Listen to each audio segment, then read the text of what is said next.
Physical চেঞ্জের কিছু ধর্ম। ফিজিক্যাল চেঞ্জেস আর টেম্পোরারি। ফিজিক্যাল চেঞ্জ টেম্পোরারি মানে কি অস্থায়ী, রিভার্সিবল, প্রত্যাবর্তন বুঝিস তো। যদি আমরা মেল্টিং অফ আইসক্রিম, যদি আইসক্রিমকে আমরা কি করি বলো, যদি আইসক্রিমকে রুম টেম্পারেচারে নিয়ে দিলে গলে যায় পানি হয়ে যাবে, ইয়েস অর নো? কিন্তু সেই পানিটাকে যদি আবার আমরা যদি ফ্রিজিং করি তাহলে কি হবে, আবার আইসক্রিম বানাতে হবে। তাহলে এটাকে কি বলে, যেটা করছে রিভার্সিবল। এটা কি বলা হয়? রিভার্সিবল মানে কি প্রত্যাবর্তকতা, যে ঘটনাটা আসার পরে পুনরায় যখন সেই ঘটনাটাকে আমরা ফেরত পাই সেই ঘটনাটাকে বলা হচ্ছে কি রিভার্সিবল। বুঝতে পারলে? কি নাম তোর? সাকিবুল হাসান। কটা সাকিবুল হবে রে? হয়েছে? তাহলে রিভার্সিবলটা বুঝতে পারলে?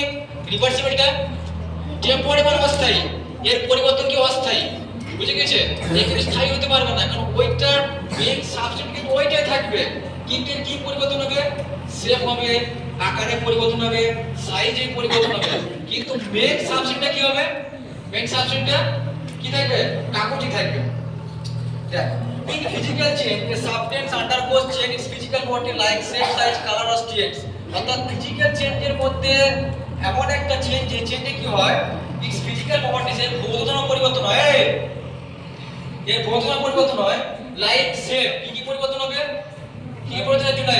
শেপ পরিবর্তন হবে, সাইজ পরিবর্তন হবে, কালার পরিবর্তন হবে, আর স্টেপ পরিবর্তন, অর্থাৎ কি অবস্থায় আছে সেটা পরিবর্তন হতে পারে, তার শেপটা পরিবর্তন হতে পারে, তার সাইজটা পরিবর্তন হতে পারে, কিন্তু মেইন সাবস্টেন্সটা কি থাকবে? মেইন সাবস্টেন্স কি থাকবে? একটা দেখ, যদি এই কাগজটা আমরা দুটো ভাগে ভাগ করে চিনি চার ভাগ করে দিতে হবে, এটা তো কাগজ কাগজ থাকবে কি না? Yes or no?